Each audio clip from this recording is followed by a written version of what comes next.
Hello, everyone. Welcome to the Wandering Podcast, where we take advisement from outside the box.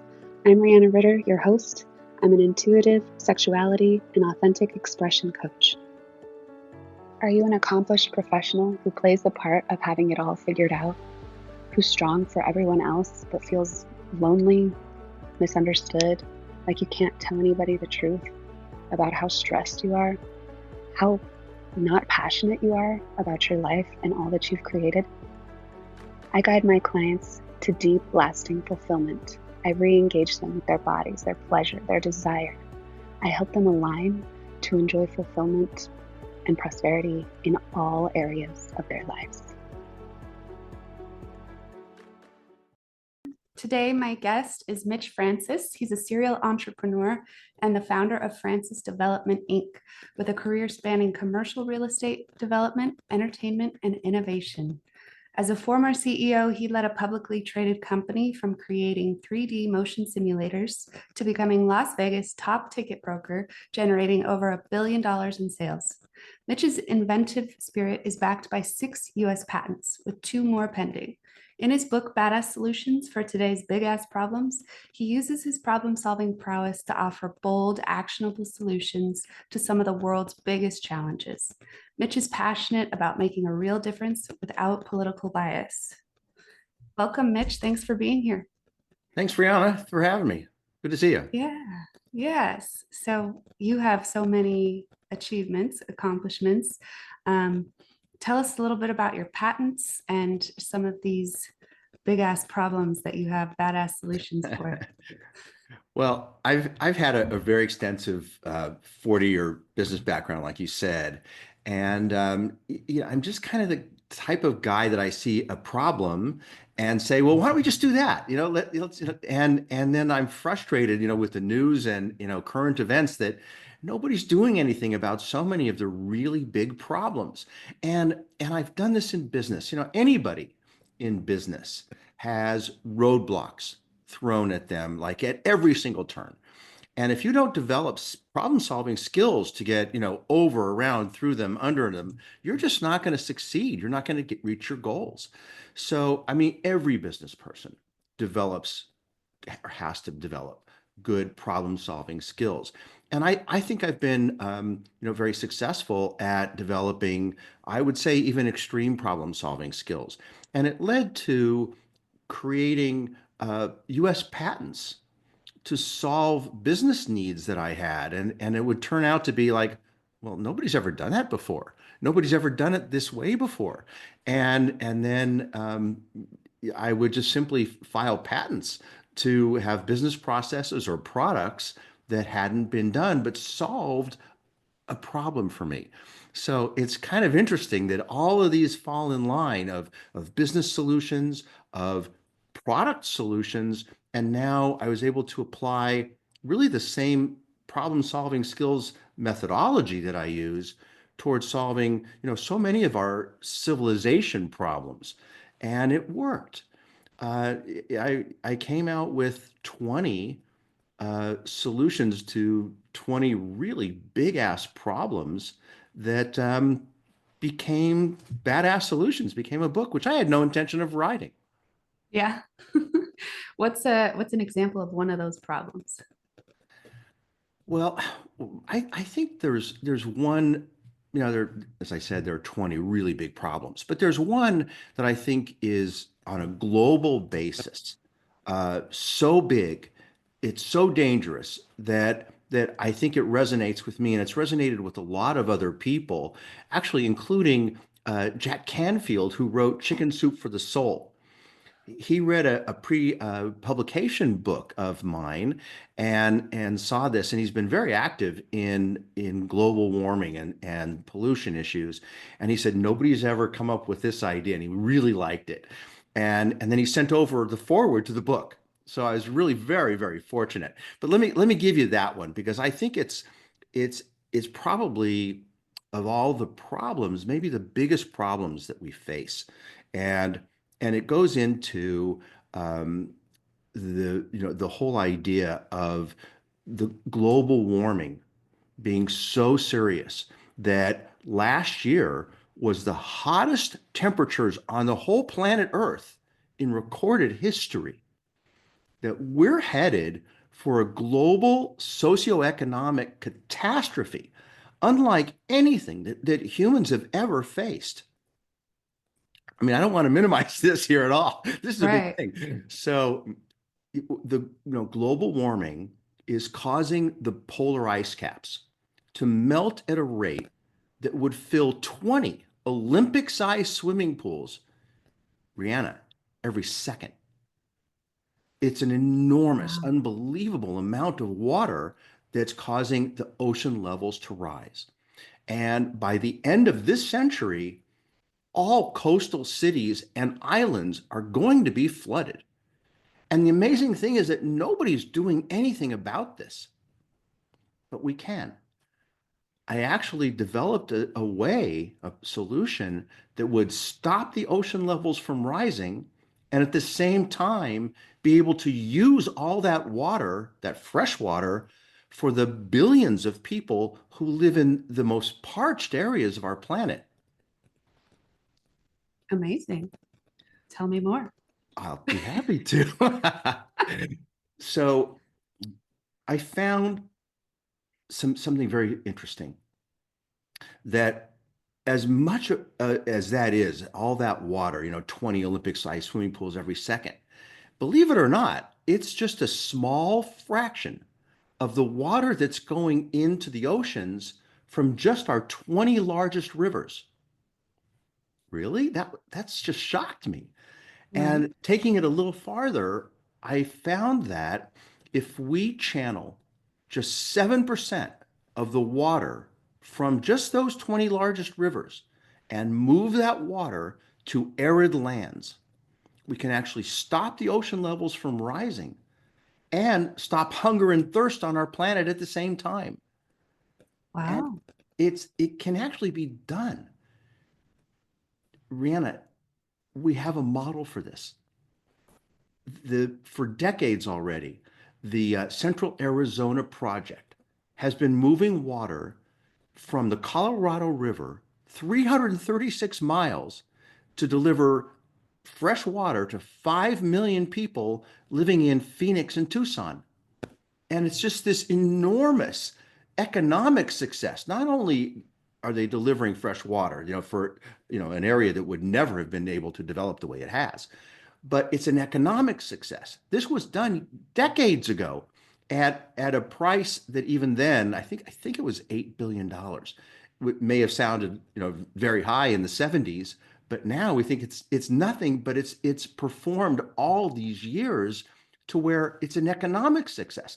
And that's kind of what I'm saying is here we can stop the ocean levels from rising, and by delivering all this fresh water, have an economic benefit to the world. This is exciting to me. Yes, very. Yeah. A lot of times it's like the solutions are like, yeah, but then there's this major downfall. And this doesn't sound quite like that. It sounds like our engineering has come a long way. I was just watching the movie on the Salton Sea about how they tried to divert the water from the Colorado River into that sea and had just disaster after disaster, right? That was a long time ago, It though. wasn't to see. This is when you're right. I think I saw the same thing when they were building what at the time it was called the Hoover Dam. Now it's the Boulder Dam outside of Las Vegas. In building it, they had to divert water and they created a whole sea where the Yeah. Salton Sea is, and it became like a wildlife sanctuary. It's pretty amazing. Yeah, well, now it's not, but anyway, the point is, it sounds like what they did in Phoenix and Tucson, the engineering has improved, it's working. So we know how it can go badly from the Salton Sea example. We know how True. it can go really well. And um, a lot of people, some people say that there is no global warming or that it's not caused by man or whatever the deal is. What matters is for humans is that our coastal cities would be underwater. That's the trend that so what It's matters pretty is, irrefutable, right? yeah, Yeah. what matters is that we need a solution. And this sounds like a pretty great one. Yeah, thanks. I think so. I think it can do a lot to save our planet and help an awful lot of people. Yeah, absolutely. So I'm curious how you know, for someone to develop really strong problem solving skills and to be innovative, like sometimes we're born with like an innovative, our minds just work that way, right? But I think that we tend to have life experiences that help us develop problem solving skills and innovation skills. So I'm True. curious, about your background as a young kid and how you were and how you developed those skills. Well, I was a real estate major. I was one of the first real estate majors in the country. Actually, at the time, there were only two, major universities that had it. So I happened to grow up in Denver, where I went to the University of Colorado that had a real estate major. And then I began my business career. I moved to Los Angeles, and I actually started finding because I worked as a real estate broker, and I would do the numbers, do the analysis for developers that I was selling land to. So I would run the numbers, and it was like a testing ground for those skills, that skill set. And I just started realizing that more and more problems had to get solved to do this. And then I started to realize something very interesting that I think answers your question. I found that problem solving was something I could equate to the same skill set as negotiating and even sales. So here you have setting a goal to sell a product, to negotiate a solution for something, and you start to examine the statistics. Well, what is this about? And here, like back to the global warming, the rising ocean levels, I started finding out. Well, what are the facts, and how much water are we talking about? We're talking about a volume of water that I could then put to, I guess, a real example of this much water would fill 20 Olympic-sized swimming pools. So I'm getting statistics. I'm finding out of what's making up the factors of the problem. And then I start to play, well, what if? What if we do this? Or what if we do that? And God, is that a dumb idea? And then, keep going. What is going to solve this? And it's then I find further statistics like, well, here's how much water is going into the oceans from just our 20 largest rivers. And it's more than 20 times more than the water that's going in the oceans from the melting ice caps. So I keep delving further and further and then play what if. Well, is it possible to move that water or just a portion of that water so that instead of the water going in from the melting ice caps, we're taking less water going in from the ocean levels and it's going to even out. It's exactly my process, really, for negotiating, for selling, and for problem solving. And it's been actually a very interesting path, Brianna, to find that there's a process that I think is working for problem solving. Yeah, absolutely. And were you born that way? You were just very diligent in figuring out problems? I I think so. Yeah, Yeah. Yeah, I think so. Yeah. that's pretty cool. Yeah. Um, I know that I went through like all kinds of, I was just a really curious kid and I wanted to know why. And my son is kind of that way. He's like asking me questions about how the universe is expanding. And I'm like, um, I don't remember. But it's pretty Yeah. fascinating to get into Yeah, that. yeah. Yeah, So we got some kids that are just, like that, curious, have minds like that, which is great. it Thank is. goodness we It have is. people like you working on these big problems that we have. So this is really exciting. And are people, interested? Are they talking about moving this project along? This is just one example, right? Yeah. Well, that's what I'm really hoping for is, that's just one of the 20 solutions that I have in the book. So I'm getting a very good response from the book. The book has already been a #1 bestseller on Amazon in its category. That's kind of a fleeting accomplishment because there's so many books coming out all the time. But my goal, my hope, is that people read it and people find something that turns them on or is near and dear to their heart. About fixing public schools, about solving the abortion problem, about fixing the stock market, fixing the US economy, paying off the deficit. There's a lot of stuff in here. So if somebody Uh-huh. can really get excited about one or more of these solutions, I'm hoping to get people actively involved in solving the problems because that's what it's going to take. And I've had this really kind of overriding theme of the book about getting involved. And it kind of speaks to, I'm real into quotes. So there's a wonderful quote from Mahatma Gandhi who said, "When the people lead, the leaders will follow." And Mm, that's what I'm trying to push in the book. Our leaders are really working for us. We have representatives in Congress, we have local governments. They work for us. We forget about that. They act like we work for them, but you know what? right. They work for us. And if we get enough people to say, here are real solutions to the gun problem, the drug problem, the homeless problem, as I said, all these other things of abortion and crime and drugs and, all of these problems, and get enough people to be pushing our government to enact laws, we can make change. So that's what I'm after here. Yeah, absolutely. I think, like you said, we can get, it's very easy to go into the mindset of, well, I want you to solve the problem for me. That's why I elected you. But the point is, they have to be directed by the people that elected them. Like they're not there necessarily with all the answers. I Right, mean, we vote based on them presenting a solution and we believe in that solution, right?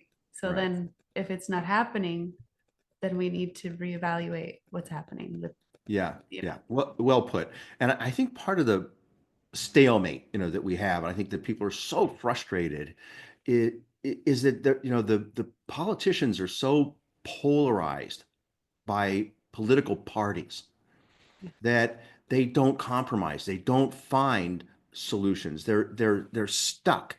And one of the things that has really turned people on about my book is that it's nonpartisan. It's not conservative. It's not liberal. It's not Republican. It's not Democrat. And I really worked very hard on that. I wanted solutions without any regard to political party. What's going to work? I didn't even care about money. What is going to solve this problem? And it turned out that not only did I find like solutions, but virtually everything it has is economically beneficial at the same time. Pretty interesting. But we've yeah. got to push politicians away from, the party politics and get things done. Yeah. And we have the lobbying by the different industries. And then they write things into the bills that shouldn't be in the bills to Right. further their own personal interest. And it's, it's got to be more of a nonpartisan, the people as a whole wanting the solution, right? Totally, totally. And I think we have to stop the private and funding of campaigns of elections. We have to have the government fund campaigns so that we don't have all this outside political influence, that's clouding the government from really doing the things that the people need. Yeah. So I Yeah. agree with you. I really do agree. Yeah, having special interests and, you know, put more money in my pocket versus theirs. Like it's very silly. It's very narrow-minded.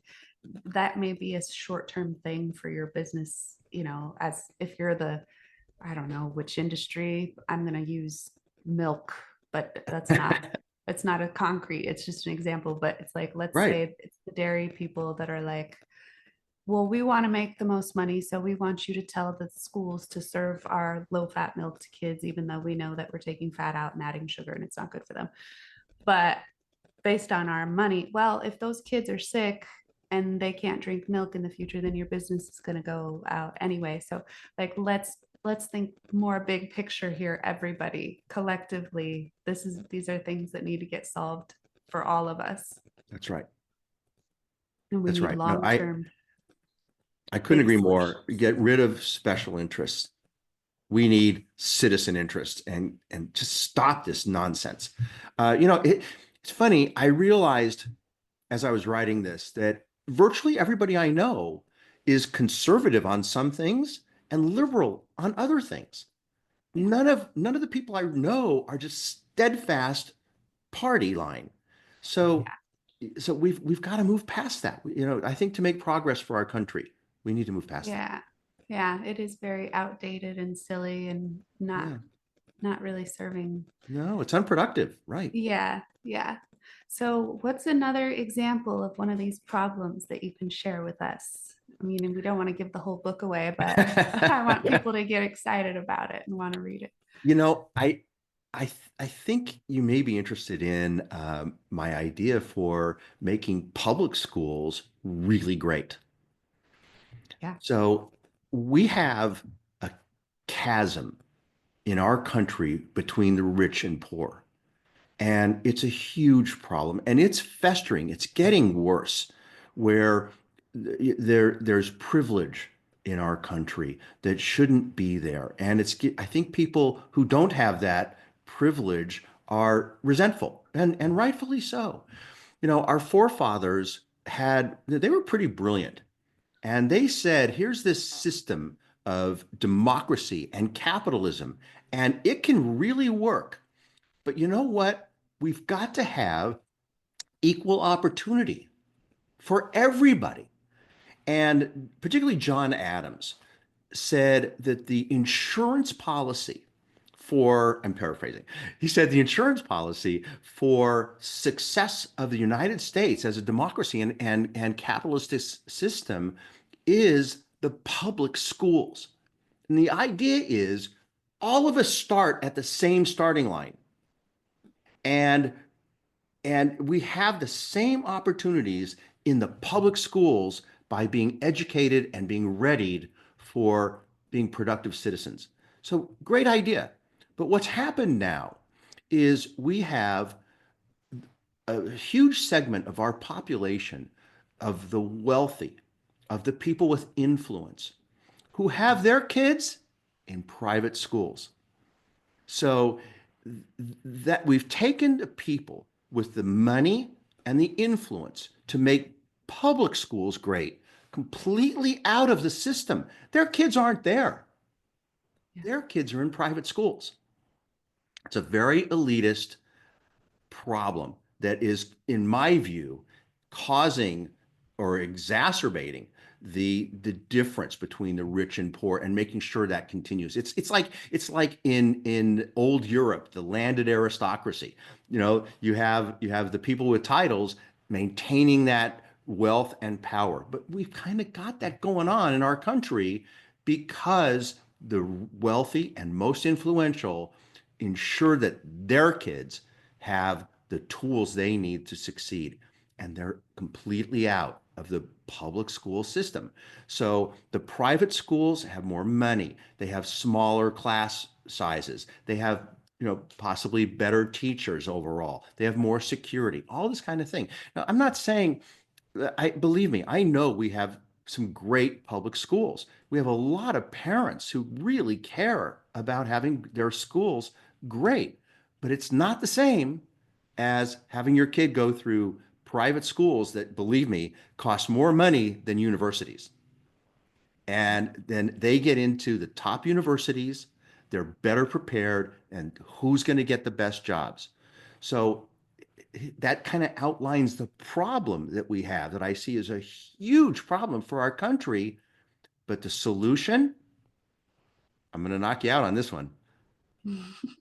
Make it illegal to have private schools. No more private schools. Interesting.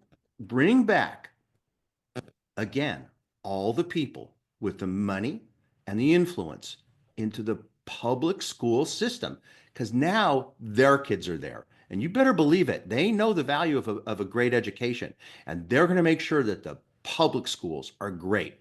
But guess what? They're going to be great for everybody. That starting line is going to be what the founding fathers envisioned. We're going to all start with that opportunity that's the same. So it's something I really believe strongly in. And, it sounds out there. I understand, but you know what? It's reasonable. I think we have to address the mindset of the people who put their kids in private school and who start private schools. Um, they would say that it's not privilege, that they worked for it or their forefathers worked for it, or somehow, there's been generational wealth that is passed down. The thing is that the way the aristocracy started, and most of the wealthy families that are in the US started from aristocrat families that came over from Europe. They were the ones that started here with the money, and they were the ones who made the laws and decided the things. And so that privilege already existed when we came and settled here. And then, so, And look and how it perpetuates. yes, and those people didn't actually, they were born and they decided, they had more military power or something. They had influence. They could talk people into things. They could convince people that they were better than them. And that's how they ended up wealthy and powerful. It wasn't because they are better than them or that they are more skilled or more intelligent or more deserving or more worthy. So we need to address the mindset of Well, people but there all are also people over. who came from nothing and became, tremendous success, Yeah, in our country. absolutely. That's one of the great things about our country is that there is that kind of opportunity to succeed, and it's something that I think is a fabulous thing that's available in our country, and I want to be available to everybody. Yeah. And we can't discount the fact that there are people that just have natural abilities that are just gonna succeed in a school setting more than someone who has a natural ability to build something amazing and they're not interested in sitting in a classroom. Yeah. And the thing is, those skills need to be valued equivalently because we need people who build things and we need people who do math. Like those people need each other, and we know Oh, that. I so agree with you. Yes. No, so agree. So it's interesting the way that our schools work is that we have one way of teaching and the kids have to sit in their chair for hours, and kids are not built like that.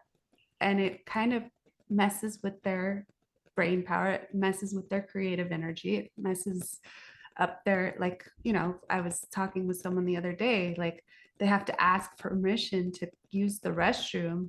Their body's telling them they have to use the restroom. They have to ask permission, and the person says no. And we sit there and we listen and like, we need to figure out, this authoritarian way of raising kids and making them into little robots is not the best solution. And I think, if we had more money and more people involved on a level playing field in the schools, that could be something that moves it.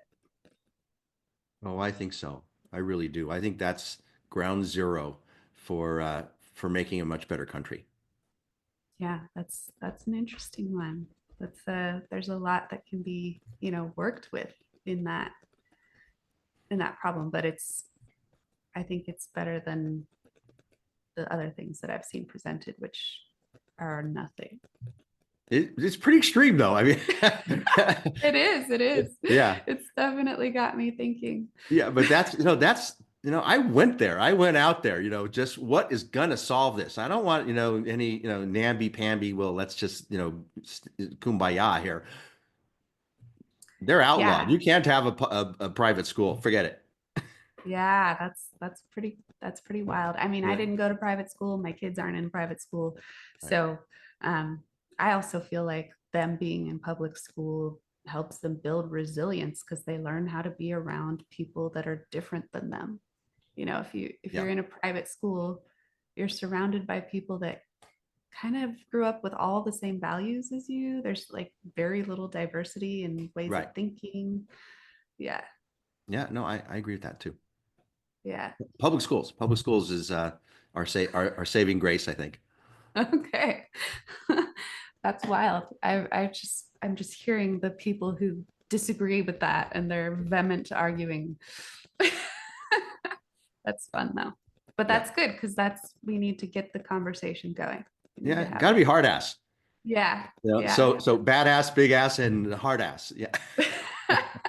Awesome. Tell me a little more about like your career and the commercial real estate to entertainment to innovation to Las Vegas top ticket broker. Tell me a little bit about that journey and how How it many hours do we have?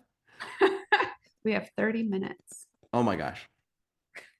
So, as I said, I majored in real estate. I ended up moving to California, and I went to work as a commercial real estate broker. And something really interesting happened very early in my career. I actually closed three transactions very quickly, and there was a secretary. Back in those days we had like a bullpen area, and there would be secretaries who would draft offers and things like that, contracts. And one of these secretaries was congratulating me. And I was being, kind of humble. And I said, I was thank you. And I was just in the right place at the right time. Brianna, she got angry at me. She said, "That's not it." I was like, "Wait a minute, what are you talking about?" And she said, "It's not important to be in the right place at the right time. It's knowing you are." And I'm telling you, to this day, it was the most intelligent thing that anyone has ever said to me. Yeah. And that was more than 40 years ago. And most of the things that I've done in my career have not been because of that, but I think is actually aware of what that meant. Because all of us are like standing in a river with fish going by, but the fish are opportunities. And that one works for me. That one speaks to my expertise. That one I see that could be very successful. That one, no, that's not for me. That's not for me. But this happens. It happens all the time that there are opportunities. And it could be as simple as, seeing a piece of land and having, seeing it as an opportunity that everybody else is driving by. But here you see, that's got to be a car wash, whatever it is. Yeah. And that's how things happen. But it's looking at it as an opportunity that you grab and make a success. And I think that has been a real key for my own personal success. Uh, I can give you a really good example. You asked about Las Vegas and becoming a ticket broker. I'm going to kind of skip through, real estate and other businesses and things. But I was in Las Vegas. We had uh, we did 3D motion simulator attractions that are a theater that moves in coordination with what you're seeing on the screen. And it was in 3D, and I have the U.S. patent on 3D motion simulator attractions, et cetera, et cetera. So we had a facility. We ran facilities that we owned and operated across the U.S. and some in Canada. And I was at our Las Vegas facility, and uh, there was something I was familiar with from New York.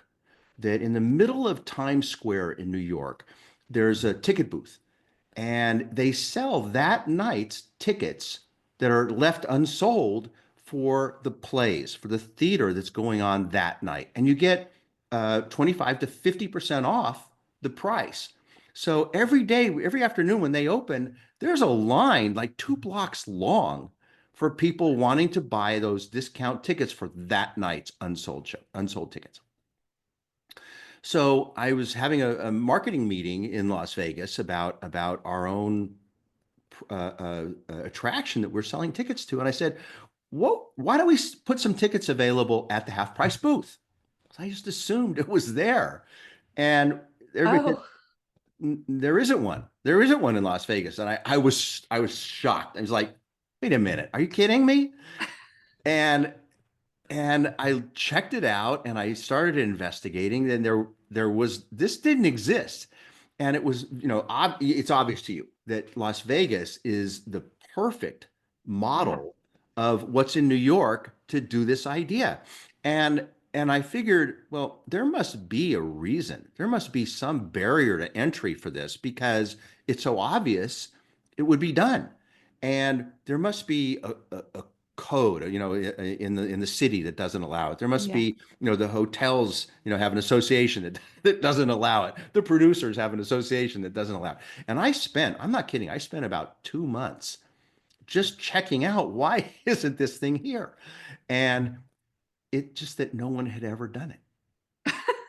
It was that Wow. simple. So here's this is exactly my case in point.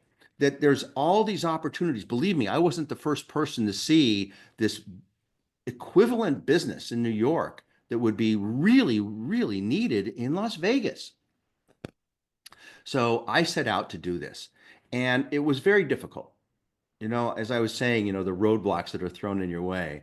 Well, it took me 2 years just to get 12 shows, and there were about 60 shows at the time, just to get 12 shows to try this. Wow. And they thought that we were going to ruin their full price tickets by having Okay. discount tickets. And I had to, kind of keep thinking of a solution. And finally I said, look, you don't need a contract. Try it. If you want to stop it after one night, go away. We're fine. Try it. So after 2 years, I got 12 shows to try this thing. And Rihanna, I'm telling you, we opened the doors, and just like New York, I promise this is true. We had a line down the sidewalk, just opening the doors. And what we found is we were adding to the number of people going to shows because they weren't going to go to a show unless they got the discount ticket. So Right. what we were actually making every one of these shows massively more powerful. I'm sorry, not powerful, profitable. Yeah. And they never stopped. So Yeah. it was incredibly successful. We ended up opening 11 booths, and we sold uh, over $1 billion of show tickets and tours and attractions and even dining reservation. So it was an incredibly successful business. And for a time, it was the largest ticket broker in Las Vegas. Wow. 2 years of convincing. That is Yeah. so, well, you kept at it. My goodness. Well, look, tenacity. I'm glad you said that because, along with being creative and problem solving, you've got to be tenacious. You've got to have a death grip, of not letting go of your dream and making it happen. So I'm really glad you mentioned it because it's critically important. Yeah, absolutely. I growing up, I was told I wouldn't be going to college, that we weren't those kind of people. And uh, the day my dad said that to me, I was like, well, he said, we're not college people, we're ground pounders. And I was like 5, maybe 4 or 5. And I was Really? like, yeah, yeah. And I was like, well, maybe you are, but I'm not. Really? At 4 or 5 years old, you were able to discern that? Yeah, uh, I was like, no, I'm gonna have what I want. This is what I want, and I'm gonna have it. And Wow. I did it. I got a master's degree, so I got 2 degrees. But How and I was fabulous. the first in my family to do it. But it's one of those things where you make a decision, and that's the decision. Yes, right, right. Well, And then, congratulations. Coming yeah, from what you you said, a too, ground pounder. ground pounder. So Congratulations. funny. That's really an accomplishment. Thank you. Fantastic. Fantastic. Yeah, and what you did is pretty amazing too. And it's just that, like, it's the okay, this isn't working, let's try another tactic. All right, Exactly. this isn't happening, try something else. Right. um But never let go of the dream. Never. yeah, yeah, that's so important. Yeah. People get tired and frustrated, and they think, I've done that multiple times when I've been trying to build something. Like, maybe I have the wrong thing in mind. Maybe I'm doing something that isn't meant for me. And it's like, no, if you want it, it's meant for you. Right. Right. Right. But those questions also lead you to, again, solving and thinking and making it happen. Yeah. Yeah, Yeah. I think that's a really good process. Yeah, absolutely. Well, amazing. Is there anything else you want to share about the book or your journey? Any other? Well, I think, like I said, I'm really hopeful that people read the book and tell others about things that excite them and get involved. The book is available, wherever their books are sold. I think the easiest is Amazon for Badass Solutions, with or without a hyphen. It will get you there. I have a website that it goes into, a lot of explanation as well. It's bad-ass solutions.com. And I mean, I hope you join me in trying to solve our world's problems and our country's Yeah, problems. absolutely. And do you have any ideas about? I think people have in their minds the ways to get involved is to either donate money or to go out to vote or to, I don't know, picket. Like, what are some other ways people can get involved Mm, that are going to be really useful? And I'm glad you went there. I think it's so important that I actually made the last chapter in my book. So now what?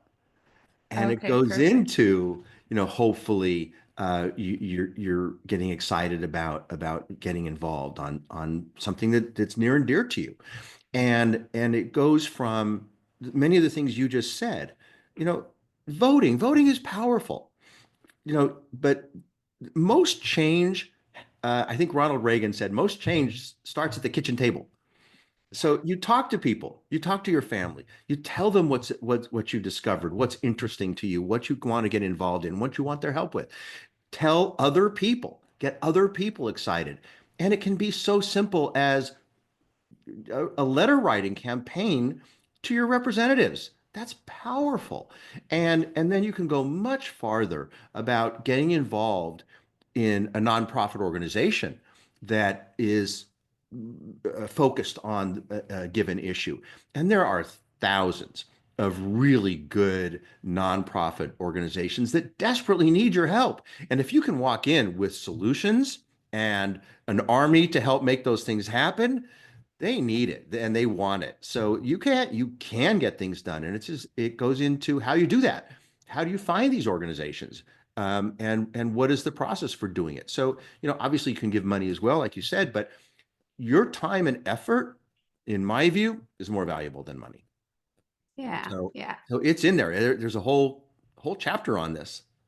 Yeah, and it kind of puts our energy toward a solution Yeah, collectively when we're involved. And sometimes just having those conversations, like you said, at the table and getting other people excited, people end up creating their own nonprofit or their own business that solves one piece of the problem and another piece, and they can right. partner with other organizations and Yeah. This is optimistic. So many books are about problems and so many things we hear on the news and everything. It's just problem, problem, and problem. But I'm really excited about every problem we have here has a solution. This is optimistic. I'm excited, and I hope people get excited. yeah, excitement is one of the ways that you end up successful, right? True. Yes. Pessimism does not lead to solutions. No. Or Frustration, or movement. irritation, when you get excited about a potential solution, that's when things get solved, right? I think you're right. Right on it. Amazing. Thank you for being here today, Mitch. Well, thank you so much for having me. This was fun. You ask very provocative questions. Thank you. And tell us again where we can find you and where we can find the book. Just, I want to end Oh, on that. oh, thanks for that. Easiest place is Amazon. Look for Badass Solutions, with or without a hyphen. Badass Solutions. It's available under my name, Mitch Francis. Or I have a website that goes into more detail, and you can buy the book right through the website. We'll connect you right into Amazon. So that's bad-ass solutions.com. Amazing. Okay, it was great talking with you. And thanks again for the book and for being here today. Thanks so much for having me. This was fun.